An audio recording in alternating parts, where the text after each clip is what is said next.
லைட்டே போடக்கூடாது. என்ன இப்போ கேஸ் திடீர்னு லீக் ஆயிடுச்சு, இப்போ நாங்கள் என்னென்ன பண்ணணும் ஒரு கஸ்டமராக? இப்போ அதெல்லாம் வந்து இப்போ லீக் ஆயிடுச்சு அப்படின்னா நீங்கள் முதல்ல செய்ய வேண்டியது ரெகுலேட்டர் சுவிட்ச் ஆஃப் பண்ணணுமா.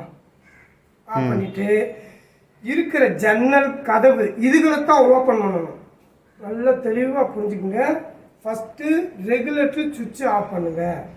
செகண்டு அது கதவு ஜன்னல் இதுகளை ஃபுல்லாக ஆஃப் பண்ணணும், திறந்து விட்டுறணும். ஆமாம், ஜன்னல் கதவெல்லாம் திறந்துடணும். சுவிட்சே கை வைக்கக்கூடாதுன்ற மறுபடியும் அந்த தப்பு தான் கேட்குறீங்க. அதுதான் தவறு. எது அதையும் சொல்லிடுறேன். சுவிட்சு ஆன் பண்ணாலும் ஆஃப் பண்ணாலும் அவர் கேளுங்க, ஸ்பார்க் வரும். ஆஃப் பண்ணாலுமே வரும், ஆன் பண்ணாலுமே வரும். சுவிட்சிலேருந்து ஸ்பார்க் வரும். அந்த ஸ்பார்க்கில் இந்த கேஸ் பட்டா ஃபயர். இல்லைன்னா எரியலன்னு சொல்லி ஆஃப் பண்ணாலும் ஸ்பார்க்கு. சுவிட்சில் எரியலன்னு சொல்லி ஆன் பண்ணாலும் ஸ்பார்க்கு ஃபயர். ஓகேங்களா? ரெண்டுமே பண்ணக்கூடாது. நம்ம செய்கிறது ரெண்டே வேலை. ஃபஸ்ட்டு ரெகுலேட்டர் சுவிட்சு, செகண்டு கதவு ஜன்னல் இது எல்லா டோரையும் ஓப்பன் பண்ணிவிட்டு நின்றுக்கிடலாம்.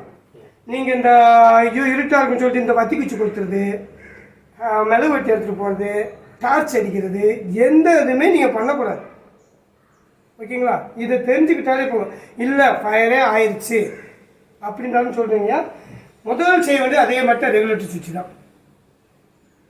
ரெகுலேட்டர் சுவிட்சை மட்டும் ஆஃப் பண்ணிடுங்க, ஃபயர் எங்கேயுமே பரவாது. இந்த ரெகுலேட்டருக்கு பார்த்தீங்களா, நான் ரிட்டர்னபிள் ஃபயர்னு பேர். அதாவது வந்து எங்கே எரியுதோ அந்த இடத்துல ஸ்டாப். அது அங்கேருந்து இங்கே வராது. நிறைய பேர் அந்த இடத்துல நீங்கள் தப்பாக எடுத்துக்கிறீங்க. ஐயோ அங்கே எரியுது ஆஃப் பண்ண அந்த டியூப்லேயே வந்து இதுக்கு வந்துடும் நினைக்கிறீங்க. வரவே வராது. ஓகேங்களா? எங்கே எரியுதோ அந்த இடத்துல அப்படியே ஸ்டாப் ஆகும். அதனால தான் ஃபயரு இந்த இடத்துல இங்கே கூட எரியட்டும், இந்த சுவிட்ச் இப்படி ஆஃப் பண்ணிடுங்க. சரி சரி. ஆஃப் பண்ணிட்டா ஃபயரே ஆகாது. இந்த நெருப்பு கீழேயும் போகாது. ஓகேங்களா? அப்போ தான் போகாது, எங்கேயுமே போகாது. ஓகேங்களா? இது தெரிஞ்சுக்கிட்டாலே போதும் சார்.